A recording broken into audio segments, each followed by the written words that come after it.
This video is for understanding the GBFS algorithm or greedy best first search algorithm. We have already established कि heuristics क्या होते हैं और admissible heuristics और dominant heuristics क्या होते हैं.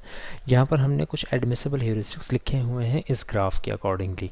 इस ग्राफ में स्टार्ट स्टेट हमने A ली है और गोल स्टेट हमारी G है. अब फॉर एग्जांपल हम देखें तो A का ह्यूरिस्टिक 9 है. अगेन मीनिंग क्या है A का ह्यूरिस्टिक 9 होने की कि A से गोल 9 के कॉस्ट पर आ सकता है, एस्टिमेट है. इसी तरह से हर एक कॉस्ट जो है वो यहाँ पर लिखी हुई है कि E से कितना दूर है, F से G से देखें तो वो ज़ीरो है because G is our goal. तो G से गोल कितना दूर होगा, that would be zero. So GBFS इस तरह से काम करता है. The basic algorithm is again the same which is in the first video of this playlist, जिसके अंदर हमने ये कहा कि बेसिक ग्राफ सर्च काम किस तरह से करती है. तो यहाँ पर भी हम वही काम करेंगे. We will start from the start state. Start state is A. अब इस स्टेट के ऊपर UCS में हम देख रहे थे कि हम लिख रहे थे कि कॉस्ट कितनी पे कर दी यहाँ तक आने के लिए, दैट वाज ज़ीरो, और फिर इस तरह से हम कैलकुलेट करते जा रहे थे. ग्रीडी बेस्ट फर्स्ट सर्च के अंदर अब हमने H की वैल्यूज़ लिखनी है. फॉर एग्जांपल A है, A से हमने स्टार्ट किया तो A की ह्यूरिस्टिक वैल्यू क्या है, A की ह्यूरिस्टिक वैल्यू यहाँ लिखी हुई है विच इज़ 9.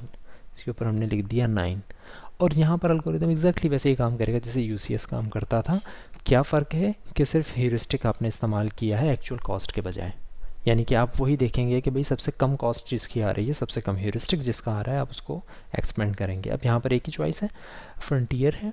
तो यहाँ से हम स्टार्ट करते हैं. A से हम जा सकते हैं D और B एंड D. अब इन दोनों में से लिखते हैं ह्यूरिस्टिक. B का ह्यूरिस्टिक है 8, D का ह्यूरिस्टिक है 4.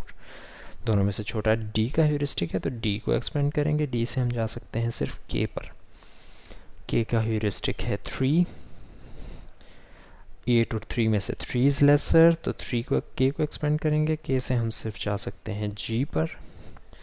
G का ह्यूरिस्टिक है 0 और 8 और 0 में से 0 सबसे कम है. तो 0 को जब हम देखते हैं तो that is our goal. Goal test भी उसी तरह से परफॉर्म होगा, ये हम पहले भी डिस्कस कर चुके हैं. तो जैसे ही यहाँ पर G की वैल्यू 0 आएगी, we will say the goal has been found from A to D to K to G. इस तरह से काम करता है GBFS.